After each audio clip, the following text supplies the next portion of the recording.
In today's video, I'm going to teach you how to leave a team in Canva. If you've finished working with a client, wrapped up a company project, or simply want to clean up your Canva workspace, leaving an old team is a smart move. It helps reduce clutter, keeps your dashboard organized, and lowers the chance of saving designs in the wrong workspace by mistake. The good news is that Canva makes this process straightforward, and you can do it yourself right from your account settings. To begin, open Canva in your web browser and make sure you're on your main home dashboard. Once you're there, look to the top right corner of the screen and click on your profile icon. This opens your account menu where you can access the settings you'll need.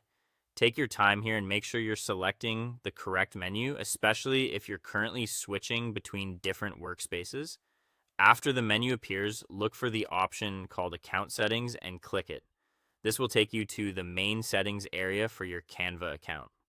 This section controls important parts of your profile, so it's a good idea to move carefully and focus only on the areas related to team membership. When the account settings page loads, turn your attention to the navigation menu on the left side. Scroll down until you find Billing and Plans, then click on it.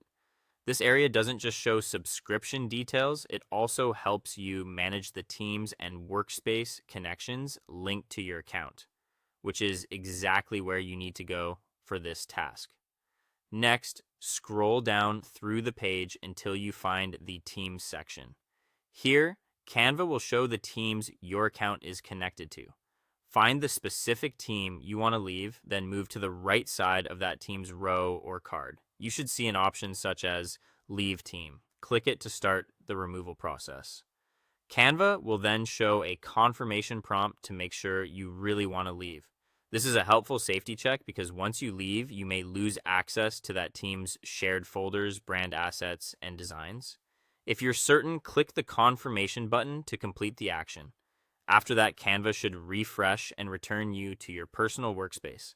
As a final check, look through your sidebar and dashboard to confirm that the old team's shared content is no longer showing. That's how you know the change went through successfully and your account is now back in your personal space. That's all there is to it. Thanks for watching, and I'll see you in the next one.